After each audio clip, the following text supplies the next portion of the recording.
Okay, let's get started. Good afternoon, everyone.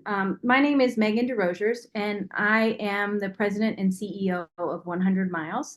We are a coastal conservation organization operating here on the Georgia coast with the mission of preserving and protecting Georgia's 100-mile coast through advocacy, education, and civic engagement. I'm here with my colleague, Jazz Watts.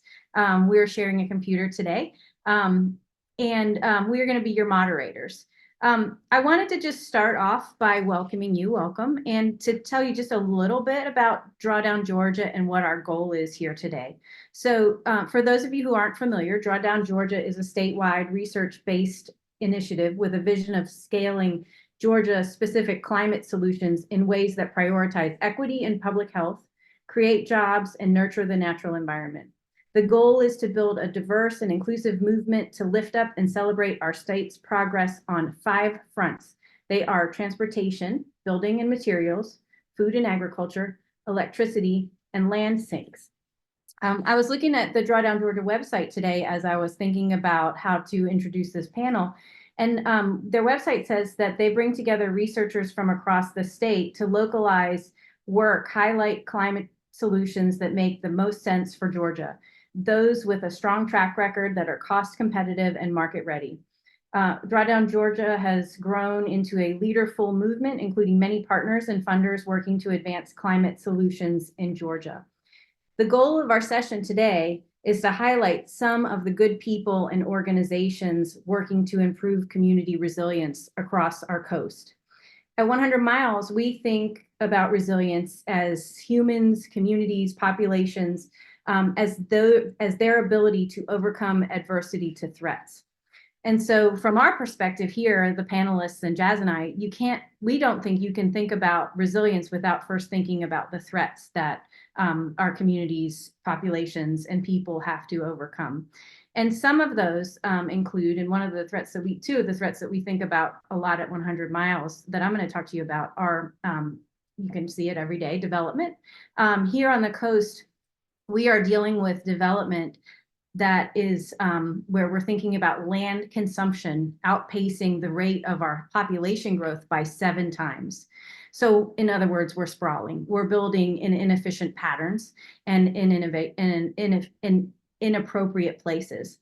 The second threat that we think about is sea level rise. And if you look at the data from the last 80 years, it is evident that our sea levels on the Georgia coast have risen between 8 and 10 inches, depending on where you are. And so when you combine the inappropriate places where we're growing in the inappropriate patterns with the rate of sea level rise, what we come to is we're putting people in harm's way. And some of the conditions that people live in and their quality of life here on the coast even further exacerbate those threats. And Jazz is going to talk to you about those. Yeah, so I think our conversation today, when we're talking about all of these issues, is, how do we connect them? How do we connect the dots? To a certain sense, whether we're talking about tidal wetlands,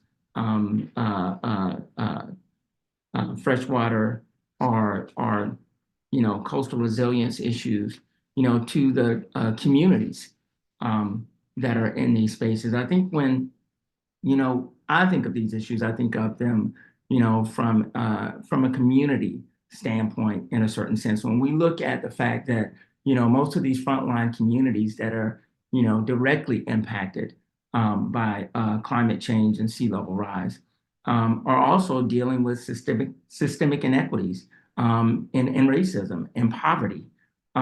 Lack of access to resources.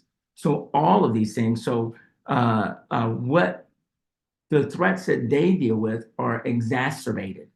So all of us are facing these challenges, but some of us are disproportionately even more impacted. So I think that as we talk today, we want you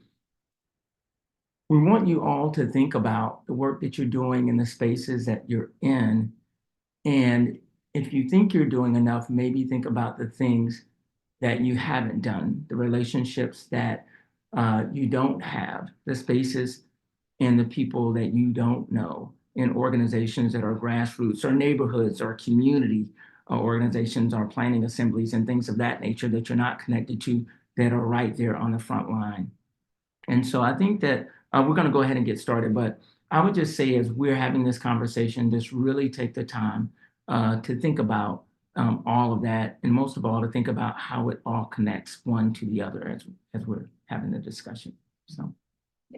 So our three panelists are going to start off by introducing themselves and the work that they're doing.